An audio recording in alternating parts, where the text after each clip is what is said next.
नमस्कार, Balwinder Sharma vintage media का स्वागत है। लाइव तस्वीर है करनाल की, जहां बात की जाए बेरोजगारों की।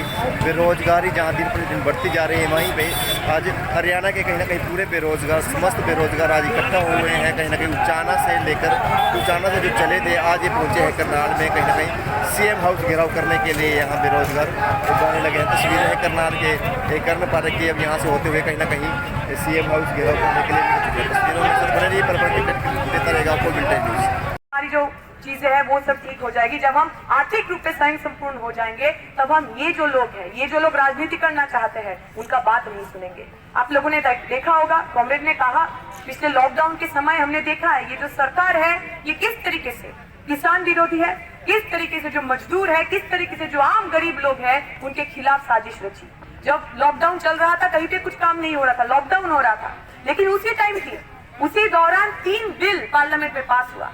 पहला बिल जो कॉमरेड भी कह रहे थे, श्रम कानून को बदलने की। अभी जो नया श्रम कानून में जो बदलाव लाया है, उसके हिसाब से आपकी और हमारी जो अधिकारी थी, मजदूरों की जो अधिकार थी, जिस अधिकारों के लिए बहुत सारे लोगों को अपना शहादत देना पड़ा था, वो सारे अधिकार हमसे छीन लिया गया है। उसके बाद नेशनल एजुकेशन पॉलिसी, नया शिक्षा नीति 2020 लाया गया।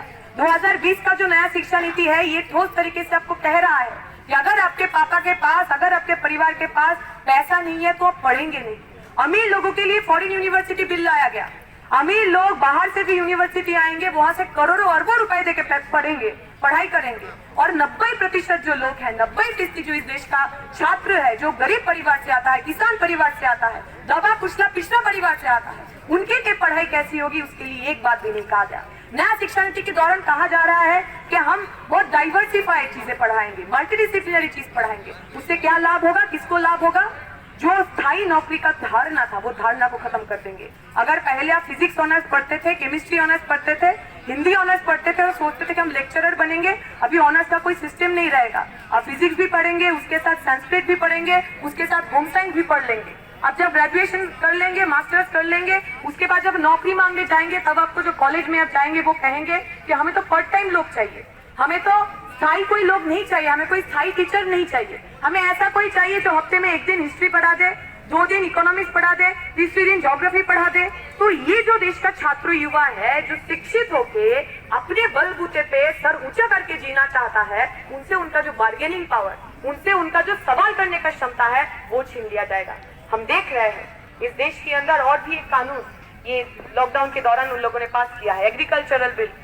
उस एग्रीकल्चरल बिल के तहत, जैसे कॉमरेड ने कहा, अब जितने भी बड़े बड़े कॉर्पोरेट हैं, चाहे वो अदानी हो, अंबानी हो, वो किसानों से उनका जो अनाज है वो डायरेक्ट खरीद सकते हैं।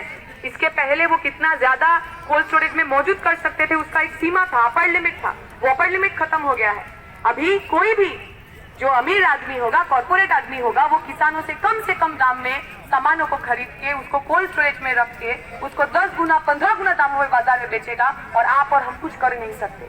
मध्य प्रदेश के अंदर घटना है, वहाँ के जो लोग लहसुन उगाते थे, जो किसान थे, वो लोग 1 रुपए प्रति केजी, तो 150 रुपए प्रति केजी बेचता था। अब समझ लीजिए कि अगर ये नया जो एग्रीकल्चरल बिल है, ये नया जो किसानी का बिल है, अगर ये लागू हो जाता है, तो हमारे देश का जो किसान है, हमारे देश का जो खेतिहर मजदूर है, उनका जिंदगी और भी बदतर हो जाएगी। ये जो सरकार है, चाहे वो हरियाणा का हो, चाहे वो केंद्र की सरकार हो, ये गरीब विरोधी है। ये नहीं चाहता गरीब का बच्चा पढ़ाई करे, ये चाहता है किसान का बेटा किसानी बने, मजदूर का बेटा मजदूरी बने। और हम लोग जो वामपंथी लोग हैं, हम जो छात्र युवा का आंदोलन करते हैं, हम ये विश्वास करते हैं कि जो किसान का बेटा होगा वो इंजीनियर भी बनेगा, जो मजदूर का बेटा होगा वो डॉक्टर भी बनेगा, IAS भी बनेगा, IPS भी बनेगा, दाम पत्ती लगा के सड़कों से घूमेगा भी। और यही जो हमारा सपना है, ये जिन लोगों को दबाया गया है, कुचला गया है, पैर के नीचे रखा गया है, ये लोग जब सवाल पूछने लगे हैं, ये लोग जब सरकार को चुनौती देने लगे हैं, तब ये सब लोग मिलके साजिश रचे हैं कि कैसे हमारी जो हक है वो हक हमसे छीना जाए, हमें शिक्षा ना दिया जाए, हमें स्थायी से बात की जाए रोजगार, अधिकार, पद यात्रा से लेकर 1 नवंबर करनाल तक पहुंची निकली है। अग्राउश पद तमाम बेरोजगार, तमाम हरियाणा के बेरोजगार यहाँ पे इकट्ठा हुए हैं और कहीं ना कहीं सीएम हाउस घेराव करने के लिए निकल पड़े हैं। तस्वीरें हैं करनाल की, पल पल की अपडेट देता रहेगा आपको विंटेज न्यूज़।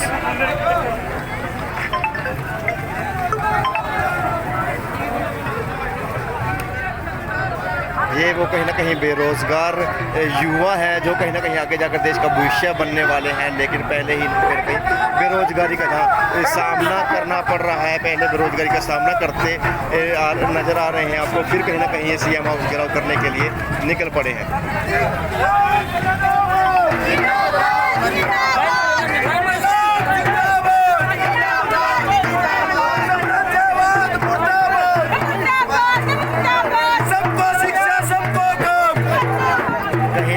डिपार्टमेंट में सरकारों द्वारा निजीकरण किया जा रहा है, उसको लेकर रोष प्रदर्शन करते नजर आ रहे हैं। इनका कहना है कि कहीं ना कहीं युवाओं को जो रोजगार नहीं मिल पा रहा, इसकी वजह से ये काफ़ी नाराज नजर आ रहे हैं, आक्रोश प्रदर्शन करते नजर आ रहे हैं। तस्वीरें हैं करनाल की, ये युवा कहीं ना कहीं आज इकट्ठा होकर कहीं ना कहीं सीएम हाउस घेराव करने के लिए निकल पड़े हैं।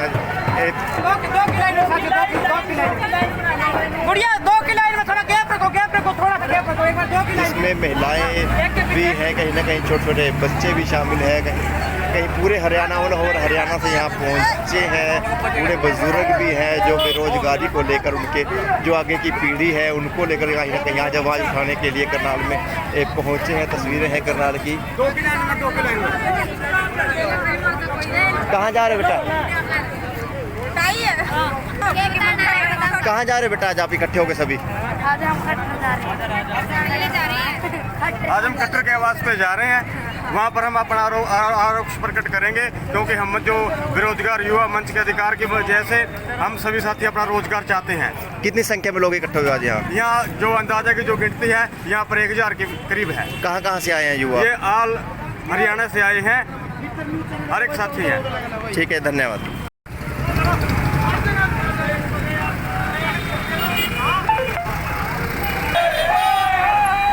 इस तरह से कहीं ना कहीं बात की जाए युवाओं की, जो बेरोजगार युवा हैं और हरियाणा के इकट्ठा हुए हैं, किस तरह से सरकार प्रशासन के खिलाफ मुर्दाबाद के नारे लगाते नजर आ रहे हैं।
हरियाणा जगह की वीडियो।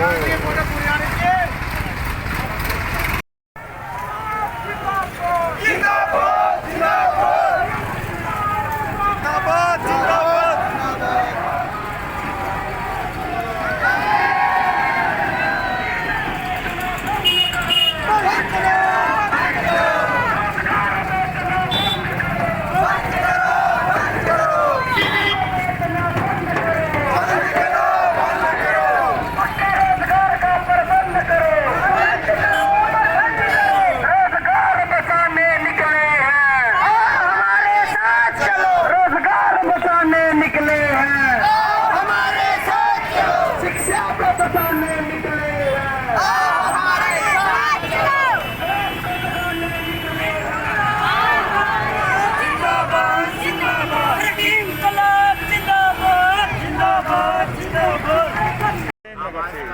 कि मेहराब ना आए, इसलिए पहले इन्हें रोक दिया जाए। ये तस्वीर आप देख रहे हैं रामनगर इलाके से, करने के लिए पहुंचे ज़्यादा से हुए ज़्यादा हैं। शेयर कीजिए।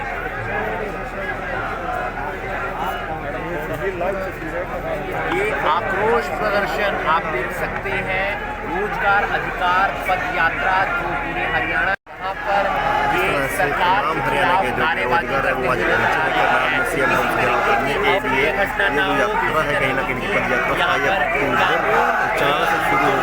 ऑर्डर है उसको अपने हाथ में ना ले, इसको लेकर भारी संख्या में पुलिस बल यहाँ पर तैनात किया गया है। इस तरीके से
डीएसपी राजीव कुमार हैं जो पूरी टीम को नेतृत्व कर रहे हैं और लॉ एंड ऑर्डर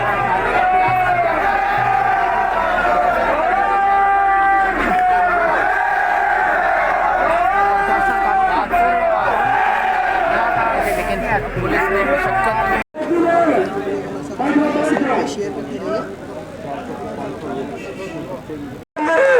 सरकार आने से पहले 90,000 पोस्टें निकाली थी, अब दोबारा सत्ता आने के बाद वो 90 के 90,000 पोस्टें खत्म कर दी। और DPCM कंपनी जो सरकारी थी वो बेच दी और अब तो बाटे ला रखे हैं, एयरपोर्ट बेच दिए। और जो मोदी साहब कह रहा था कि अच्छे अच्छे दिन आएंगे, 14 के इलेक्शन में वादा करके आया था, लेकिन आम जनता के किसी के अच्छे दिन नहीं आए। लेकिन जो बड़े बड़े पूंजीपति है, चाहे जितने भी अडानी अंबानी है, अभी 25 तारीख को पूरे हिंदुस्तान में किसानों ने, युवाओं ने पुतला फूंका। उस टाइम में पहली बार हिंदुस्तान के अंदर रावण की जगह मुझसे पुतला फूंका गया, क्योंकि बेरोजगारी नहीं है, पूरे देश के अंदर किसान है, चाहे महिलाएं हैं, तमाम के तमाम पे हमले लगातार जारी है। आज पूरे हिंदुस्तान के अंदर 3 बिल लिया है मोदी साहब, ये अपने पुलिस वाले भाई भी सुन ले। पूरे हरियाणा के अंदर, पंजाब के अंदर लोग सड़कों पर कह रहे हैं कि ये कानून है, ये मंडी खत्म कर दी, लोगों को बेच दे, किसान को आजाद कर दिया।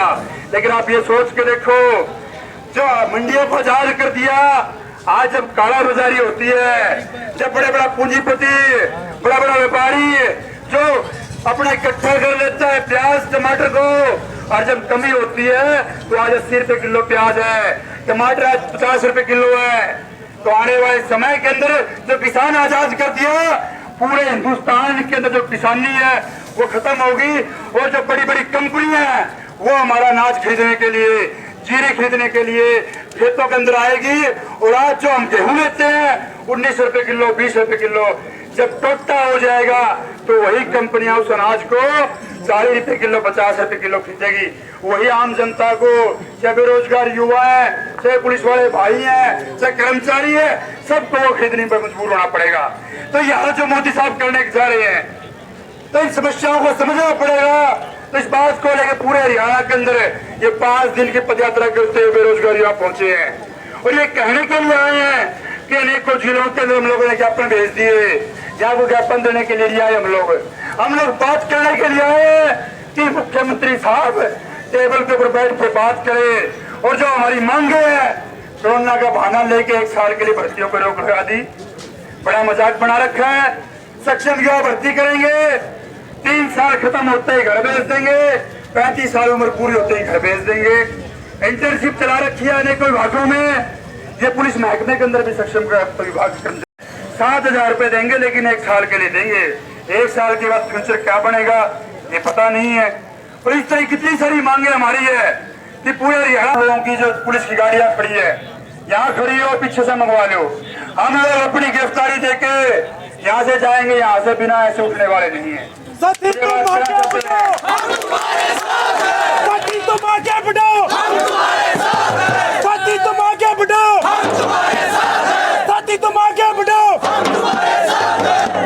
तो ये बात करते हुए मैं अपनी बात समाप्त करूंगा। तो प्रशासन के अधिकारियों से हमारा निवेदन है कि वो यहाँ पे सीएम को एसडी विद टाइम कहाँ मिलेगा हमें पता नहीं लगता। आज भी सीएम सभा लिए, यहाँ हरियाणा दिवस मना के जा लिए, लेकिन कोई नहीं।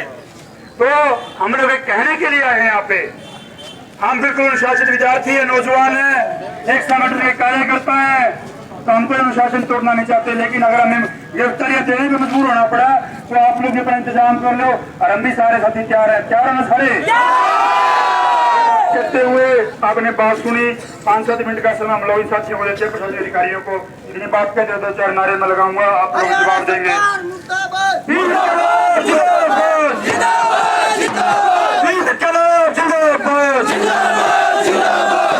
मुख्यमंत्री मुर्दाबाद,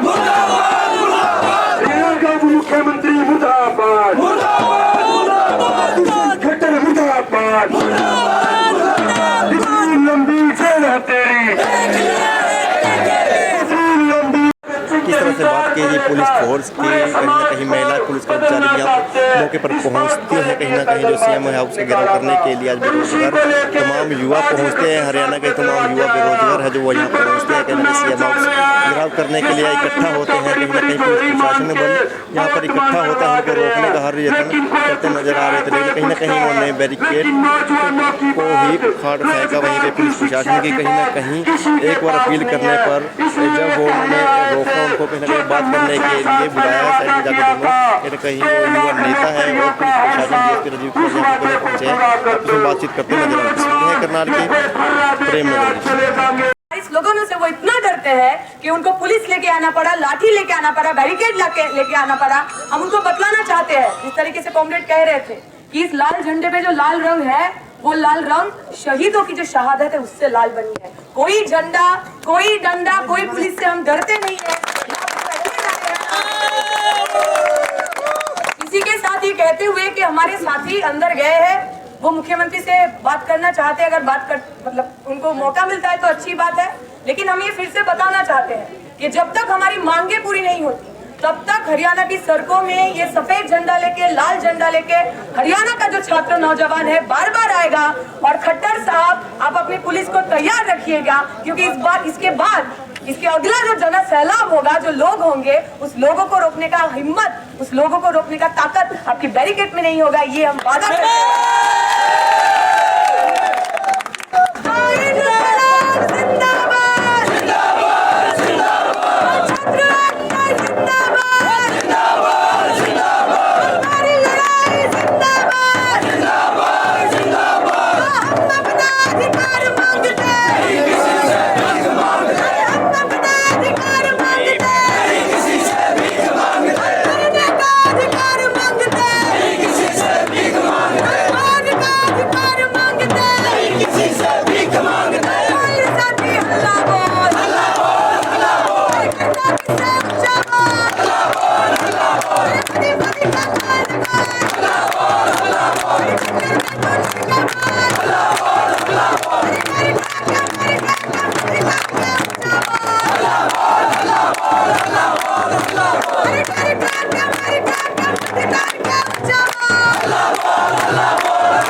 प्रतिशोध में काबले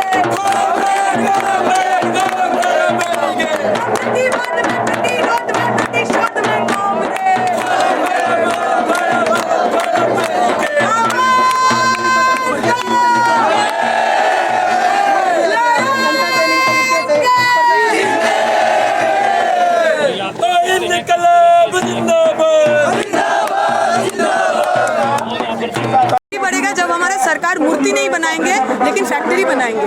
जब वो फैक्ट्री बनाएंगे तब रोजगार बनेगा, जब मूर्ति बनाएगा तब उनका। कहाँ से आप अपना नाम बता दीजिए। मैं जवाहरलाल नेहरू यूनिवर्सिटी का छात्रा हूँ और भारत के छात्र फेडरेशन का संयुक्त सचिव हूँ, ऑल इंडिया ज्वाइंट सचिव। बहुत बहुत धन्यवाद। संगठन है जो वामपंथी शक्ति, वो सब इकट्ठे आए हैं और वो अपने मुद्दों पे बात कर रहे हैं। क्या हमारी देश के अंदर शिक्षा मांगना गलती है?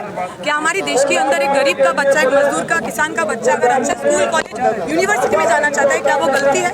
हम विश्वास करते हैं ये जो मुद्दा है ये कोई दिल्ली का, जेएनयू का अलग से नहीं है। इस देश का सारे नौजवान, सारे छात्र जो आम परिवार से आते हैं, हम सबकी मुद्दा है और इसीलिए हम सब लोग एक साथ आए हैं। छात्र फेडरेशन, यूथ फेडरेशन, हम सब एक साथ आए हैं और हम चाहते हैं सरकार ये समझे। उनके साथ हमारी कोई आपसी दुश्मनी नहीं है, कोई जाति दुश्मनी नहीं है। वो हमारी मुख्यमंत्री है, कुछ जिम्मेदारी उनकी है इस देश की नागरिक होने के नाते, हरियाणा की नागरिक होने के नाते। वो मांग, एक नागरिक होने के नाते हमारी जो मांग है, जो अधिकार है, वही बताने, वही जताने हमें बदलाव आएगा कभी? जरूर आएगा। देख रहे हैं पूरे देश के अंदर बदलाव आ रहा है। सड़कों पे जो इतना लोग आए हैं ये बदलाव है, जो सरकार में बदलाव आएगी वो भी बदलाव होगा, पर ये ज्यादा जरूरी है। हम जेएनयू के स्टूडेंट हैं पर हम भारत के छात्र। आपका नाम? दीक्षिता।